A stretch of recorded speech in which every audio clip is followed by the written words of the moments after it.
Napakasipag ko talaga mag-upload ng mga video ko. This is your Ate Charis and welcome to my vlog. Ilang araw na nga sumasakit yung tiyan ko at try ko munang maggatas. Wow, baby yarn!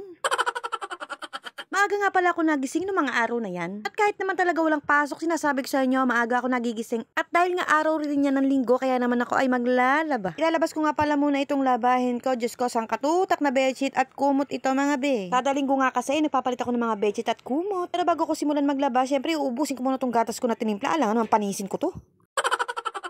Habang ako nga'y humihigop ng mainit na gatas, ako naman ay magse-cellphone muna kasi maaga pa naman nga. Natutulog pa nga ng mga oras din si Papa Junior. Mamaya pagigising yun. Graveyard kasi siya.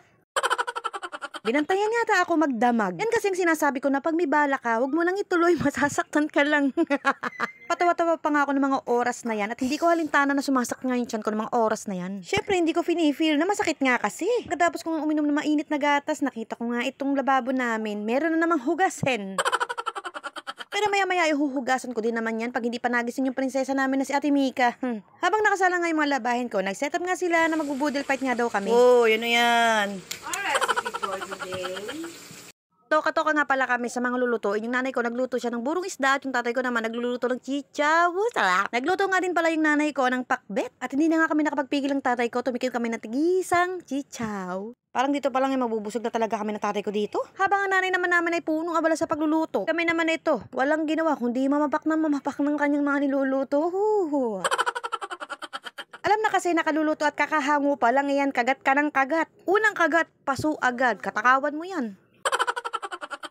Ito yung mga galawang ninja, yung titingin-tingin ko mo sa paligid, kung may nakatingin nga. At kapag wala kahit mainit, subo. Bahala na si Batman kung mapaso. At ang akala nga ng nanay ko, uuwi na ako, pero nakita niya kung kukuha pa yan. Huli pero di kulong. Yan nga palang nanay namin na mabait, pero hindi mo kayang utuin.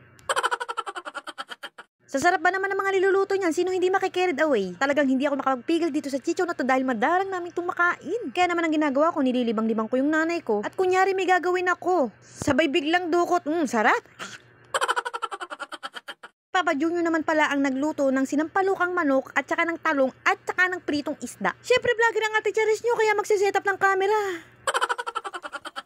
Ang 2 years na vlogger pero wala pang kita. Kasi naman nga mga be, minsan yung mga binibidyo kong mga video, binibidyo kong mga video, ang gulo mo te. Ang ibig ko bang sabihin, pag nagbibideo ako, naiimbak yun ng naiimbak, tapos tinatamad na ako mag-voice over. Kasi naman, sa tuwing gusto ko mag-voice over, hihiramin ng bunso kong anak na si Bestie sabi nyo, itong cellphone ko, kaya hindi pa ako nakakapag-voice over. Kaya ang tema ko, nag-iipon muna ako ng mga video, tapos mag-voice over ako, saka ako naman i-upload. Gusto ko sanang sipagan sa pag-upload ng mga video. Syempre nga kasi nanghihinayang ako kung wala akong kikitain dito sa pagbablog ko. Biruin mo yung mga kasabayan ko, nasa 200k followers na, tapos ako, napending ako sa 6k followers. Ano ba, follow nyo naman ako? Well, anyways, nag-boodle fight nga kami dito sa likuran namin at sama-sama kami buong pamilya na kumakain. Kulang nga kami dito, wala yung kapatid namin na pangatlo na si Janine. Nasa Makati pa, doon siya nagtatrabaho, pero ngayong December 24 ay uuwi na rin siya. Masarap at masaya kasi yung ganito, sama-sama kayong kumakain. Dito ba talaga makikita kung sino yung patay gutom? Charas! Tsaka paminsan lang naman kami magkayayaan ng ganito, pagka gusto lang namin, tas pag kumpleto kami. Pero sa susunod talaga, kumpletong-kumpleto na kami. Ngayon pa lang kasi kumpleto, pag kumpleto-kumpleto na, ang gulo mo ate. So yun lang wala for today's video. Thank you for watching. Annyeong!